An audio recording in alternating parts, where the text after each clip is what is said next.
welcome to the Esmeric Art Studio. Today I would like to take a couple of minutes to talk about the different surfaces we are using in metal embossing. So I'm just going to remove some of these, and then we are going to start with our hard surfaces. So as for hard surfaces, that is usually the surface that we are using to refine on, and there is also some of the metal embossing artists who is using the hard surface to trace. I have to say that on certain designs, especially when you work mostly on front of your pewter, it is really nice to trace on a hard surface because you don't have anything going, at the back, like almost a slight embossed effect on the back, but I will show you when we get to that. So let's have a look at how the different surfaces react. So the first one we're going to look at is a cutting mat or a cutting board. These are the self-healing cutting boards. Personally, I haven't really used this, once or twice maybe, but it's not one of my favorites to work with, but it is handy. This one I keep separate from all my other cutting boards, and I can never use this side because this side, I don't know if you can see, there's already been some cut marks on there. So when you put your pewter on there and you start working, those cut marks is going to transfer to your pewter. So when you do use a cutting mat, have a designated cutting board or cutting mat only for your hard surface and only use it for that. So let's see. And what can we do? Let's just say cutting. So I'm just going to write cutting here.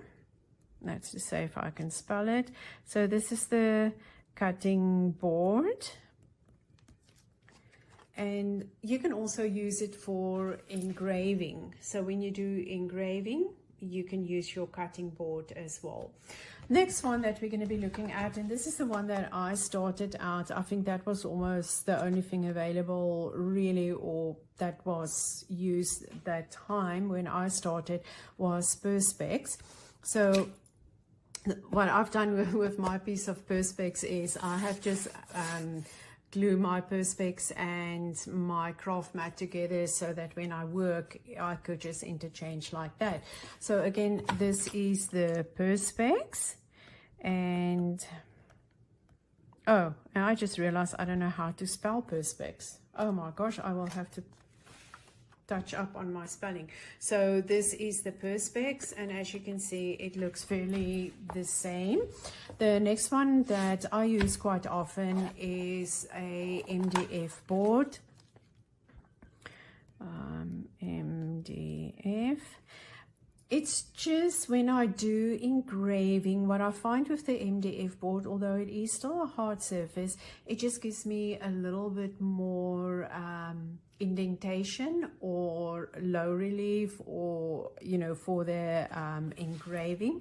So there you can see it is slightly deeper, and I'm trying to go apply the same pressure to each of these ones as I am working with them.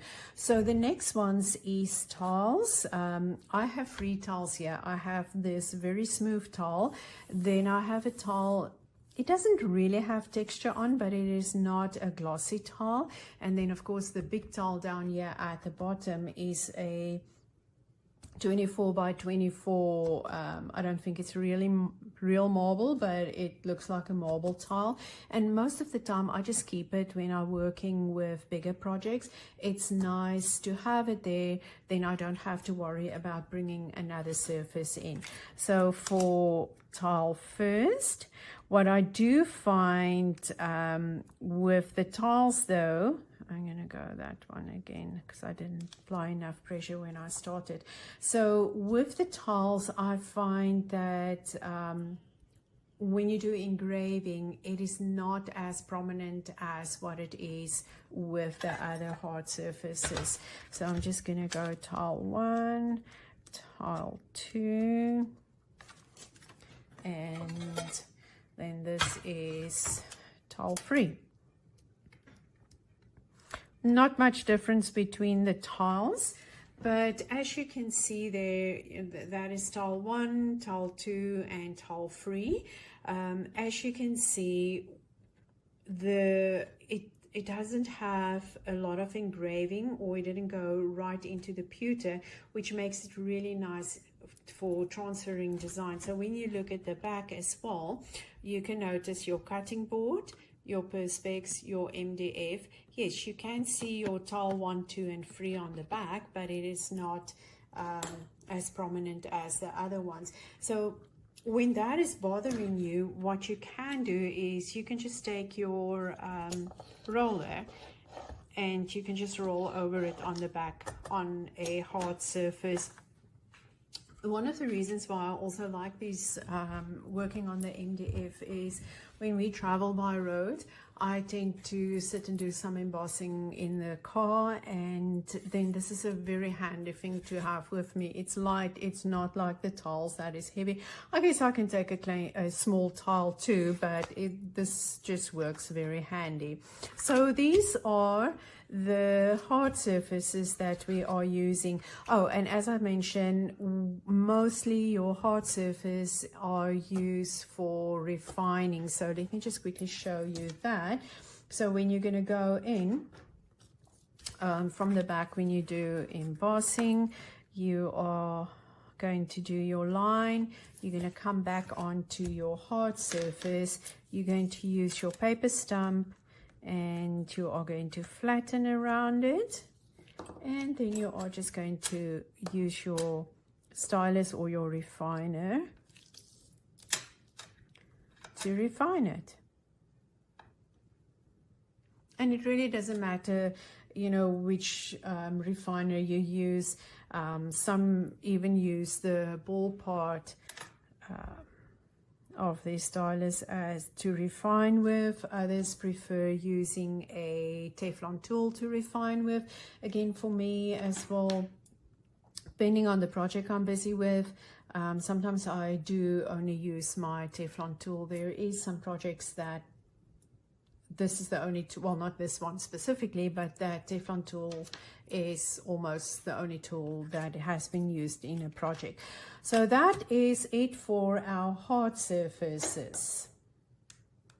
So the next surface we will be looking at is our semi-soft surface. So semi-soft surface, let's start with the paper pad, is a paper pad about 4 to 5 pages, and it can be, this is just copy paper, recycled paper that you can put together. You can either staple it together, or I prefer using sellotape for mine, because I usually, the staples, I get always hooked on the staples. But about 4 to 5 sheets of paper. You can also use a magazine. This is the little newspaper that we pick up from our little town every second week, and usually by the end of the time before they bring the new ones out, I just pick up a couple of more times. I use them all the time for a semi-hard surface, and also when I do patina and things like that, it's just nice and easy.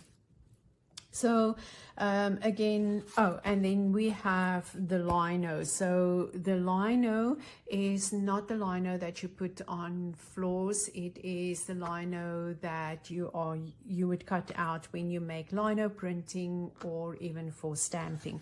So what do we do with our semi-hard surfaces? Our semi-hard surfaces is when we would like to trace a design. Then you would just go in, and I'm just making a blob here. So you would trace your design, because when you do trace on a paper pad, it is really noticeable on the back. Again, when I've mentioned, when that's too much for you, you can always just go in and you can roll it as well. When another thing that you can use your paper pad for, and it doesn't matter which one it is again, when you want to do some embossing and you don't want to go too deep, or you are very heavy-handed, this will be another way that you can do embossing. And from there, again, you're going to come in and you're going to refine on your hard surface. always try and flatten with a paper stump first. There you go. And there you can see the difference, you know, between using the a soft surface and a semi-soft surface. So there's definitely a difference between the two. So the magazines will work exactly the same as this, depending on the thickness of your magazine, or, you know, you can just take a couple of pages of the magazine while you are working. And then this is a lino.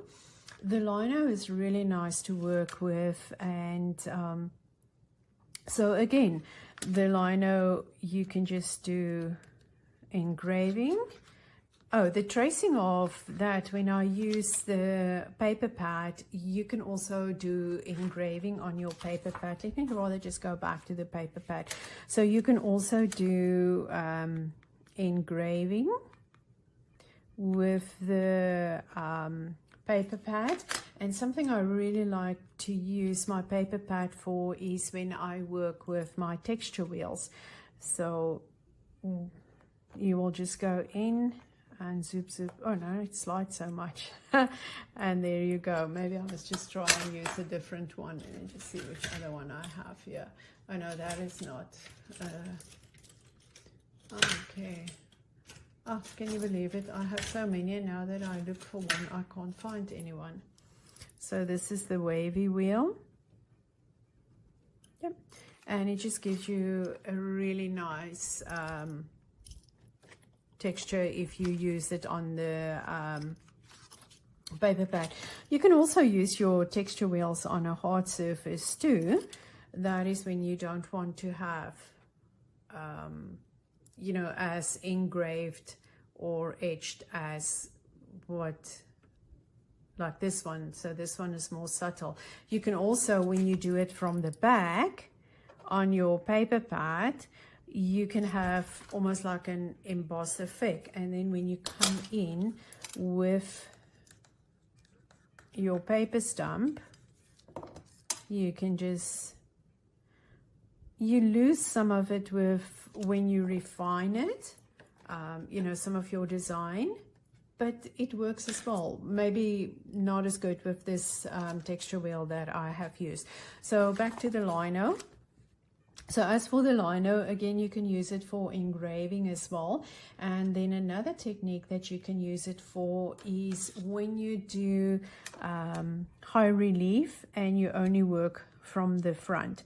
So you will do your design or your line, and then you will go onto the hard surface and use your paper stump, and you would literally push this excess into that design of yours, and it will raise the design.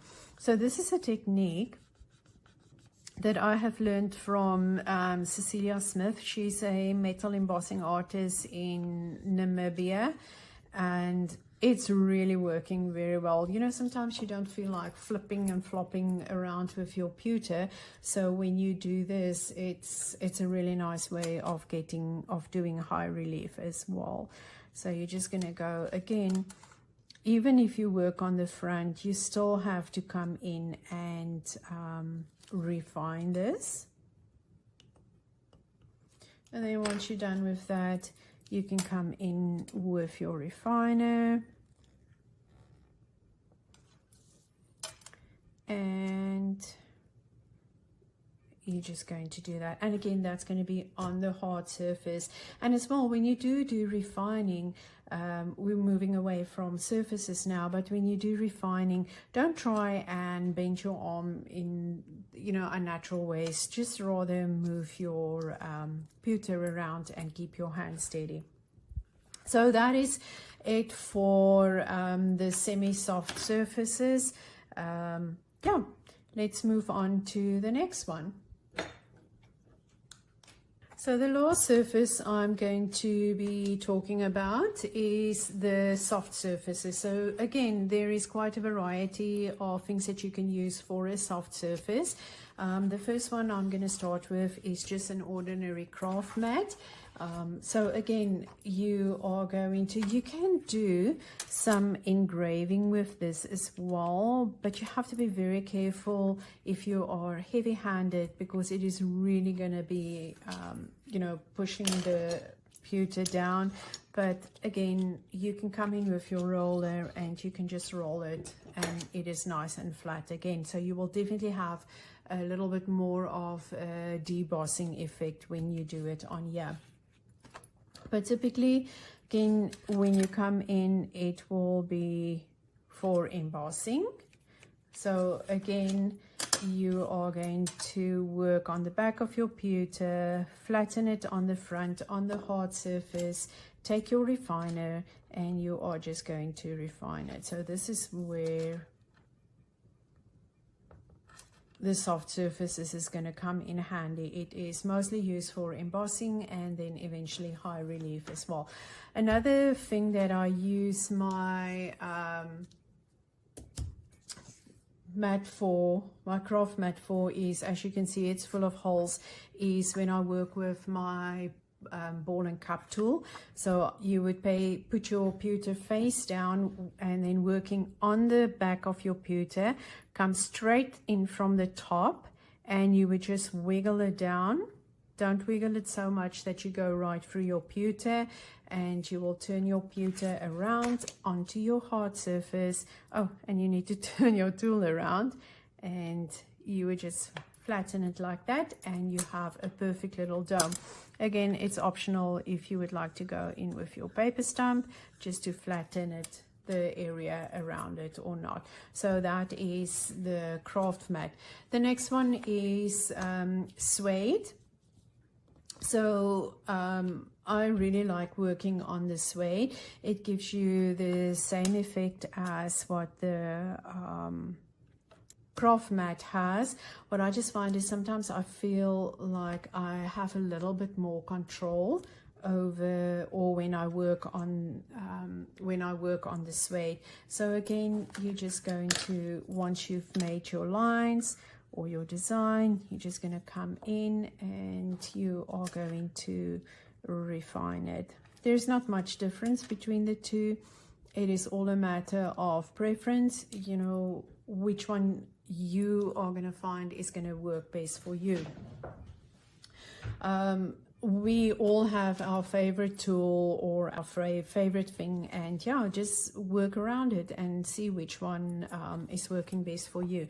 You can also use this one for your ball and cup tools. Again, you're just going to go in right from the top, squiggle around, and just going to come in, and you are going to flatten it. So when you, I don't know if you've noticed, this one, when I did this one, I felt the need, and that was on the craft mat, I felt the need to go in with my paper stump afterwards, just to give it a flatten it, the background a little bit.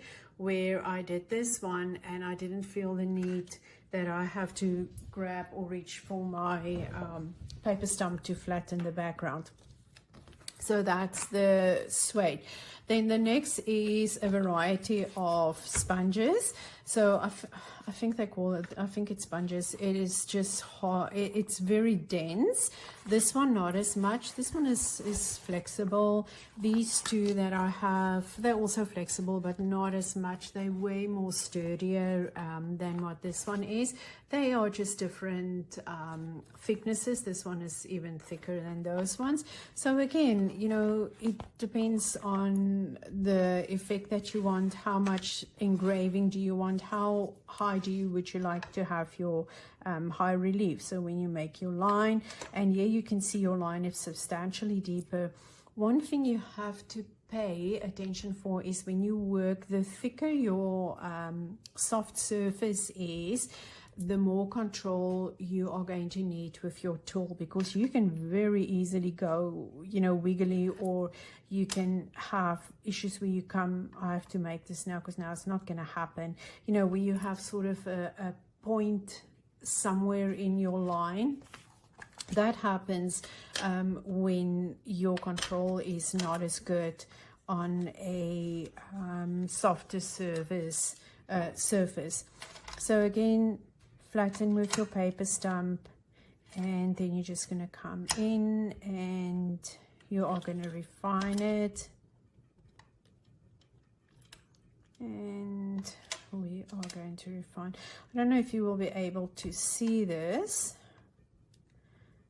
but this one is substantially, where am I now? This one is substantially, that one is substantially higher than what this one is, or it's more embossed, so it is higher than that one just because I've worked on a softer surface. So this one I've done on purpose, where you can see you have those little indents and that is just when you don't have that much control when you are working on a softer surface. So where I use this one, oh, let me just go in here, and you can absolutely go in here and do exactly the same. So they all basically, it's all about how deep you would like, or how raised you would like your design to be for this. Okay, so what I use this one quite often for is when I have something that has been high relief like this, and I usually would fold this and I glue this onto my substrate. I would actually put the pewter side down onto this, and I have a big one like this as well, and I would put it down with some weight. It can be, you know, not heavy, but some books and things, because then my design has some give, yeah, so it can push into the sponge and it's not on a hard surface where it is going to flatten the design. I'm just going to pull my paper pad back out here to show you the next one, and that is the high relief, when you work with high relief. So I'm just going to go in and I'm just going to do a circle. Excuse me. So you're just going to come in, turn around onto your paper pad, or you can do this on your craft mat. It all depends how you or what you prefer. You're going to come in and you are going to go as close to that line as what you can from the back. This is how I have learned oh, excuse me. This is how I have learned high relief right from the beginning. And as you can see, I haven't refined it or anything, but it also gives you that raised effect. So once you're at this point, again, back in with your paper stump, and you're just going to go around it, and you are going to flatten it, and you're going to come in with your Teflon tool, or you can also use your stylus, and you're going to come in and you are going to refine. It really doesn't matter. Again, it is about, you know, what is working best for you when it comes to you know, refining which tools is working best for you. So the next one is felt. So with the felt, I would suggest start off with you know, 2 pieces or 2 layers of felt, and then what you're going to do is you are just going to start pushing it out, and start from the center and work your way out, because that's a natural way to stretch the pewter. If you start from the back, you can actually, from the outside, not the back, if you start from the outside working towards the inside, you can have it all bunch up on the inside. And so you're going to go like that, and you're going to turn it back to the front, go around with your paper stump, and again you are just going to refine it. So now when you want to go even deeper, you can either fold your felt around, or you can just add another layer.